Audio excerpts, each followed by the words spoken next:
Alright guys, welcome back to the channel. For today's video, we are going to be taking a look at Yakuza Like a Dragon. Now, I should probably start this video admitting that this is my first proper Yakuza game, as I've not gotten around to playing the rest yet, but I plan to eventually. I mean, I've always had an interest in it, at least enough to even add one of the games to my library on PlayStation Plus. But I just haven't played it yet. But you know what, after what I've played in this game so far, I'm definitely going to be playing the rest. But yeah, before I get into the video, don't forget to like and subscribe for more content, for more first impressions, for more gameplay videos and general vibes, and also hit the bell for notifications and I will be very grateful. Anyways, back to Yakuza. I'm going to break my impressions into two main aspects, the story and the gameplay, starting with the latter first.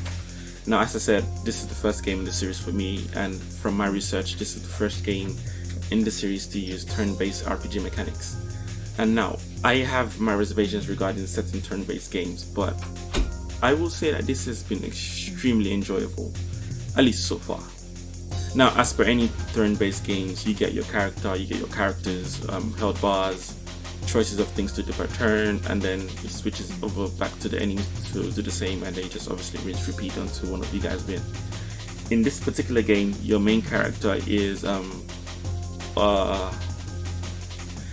don't want to reveal too much, but basically he's some guy called Ichiban Kasuga. I might be pronouncing this wrong, and I apologize if I am. But from the way it's set up, you obviously will be adding more people into your party over time, and you can only have like a maximum of 4 people in the party, obviously on your side. So yeah, it's very turn-based. Like, the choices are on the bottom left, and the choices that you can do per battle is split between guard, skills, attack, and etc. etc is where your items are, really, for obviously for health and whatnot. Health and MP on the right, and while obviously this is on the realism side, the skills that you have, at least from the skills I've seen at the moment, are more just punching kicks, but just overly stylized, and they're pretty fun. But skills obviously will use up your MP, which you can replenish with the food items you have, food items being whatever you buy at the store, and you can do the same with health. Now, I would say personally that the screen clutter is reduced in terms of comparing with all the turn-based games I've played, and that's always a plus in my book. I don't like when the screen is messed up and filled with a lot of UI elements. Like, the less is better for me. So yeah, enemy elf is above their head and also to the top right if you need to see it, but it's really well done. You can also attack with items in this game, and when I say attack with items, I'm not talking about obviously equipping your character with items per se. I'm saying, like, if you're next to some items on the ground, you can literally pick them up and use them in your attacks. And the way they've done it is automatic in the sense of the attack. So you see the choices on the bottom left, it changes to items, I think, or something like that. And the reason why it changes it, if you're next to an item and you press it, you automatically pick up the item and you use the item to your advantage, really.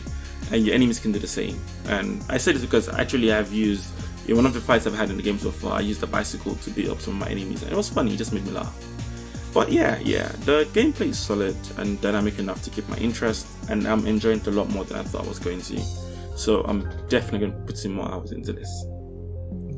Now, for the story, I can't give too much away for spoiler reasons, but also because this is the kind of game that I personally feel like you either play it or you like find a proper, well done summary of what the game is trying to do. I personally say it is well crafted, it is well written, obviously taking Japanese etiquette into consideration, and plays very much like a movie. I mean, this is my first Yakuza game and my emotions were involved about an hour in. And I'm talking like I literally bonded with the characters without even doing that much in it. The animations are good, the acting is great, and they really do sell the story like you're watching a movie, which, I mean, I've said movie twice now, but you get the idea. But it's so much so that I've gotten comfortable just watching the story play out and then having to remember that I have to pick up my controller to actually play the game. So yeah, it's crazy. But don't get me wrong, some dialogue instances do drag, but it's never so much that I'm not locked into what is happening in the scene. And the best part of all of this is that you can actually skip all the cutscenes and all the story bits if you don't want to watch any of that. Like, to me, that's always a plus, because some games have really long cutscenes that don't stop. and they always make it hard to skip. But this is literally on the bottom right corner, you can see the skip button just blinking at you, and I love that. But yeah, all in all, I am loving Yakuza Like a Dragon. As I said, this is my first Yakuza game, and if all of them play similar to this, I mean, obviously every other game is more real-time combat, but if they all have this sort of investment into the characters, into the story, into the way the world looks, then I'm definitely going to be playing this. But yeah, if you love the game should be out. I believe it's out today. If not, it's going to be out this week. But yeah, if you love the series, if you've been playing the series, you should give this one a whirl. I think you'd love it. But yeah, I will catch you guys later, and as usual, keep it locked here. Bye.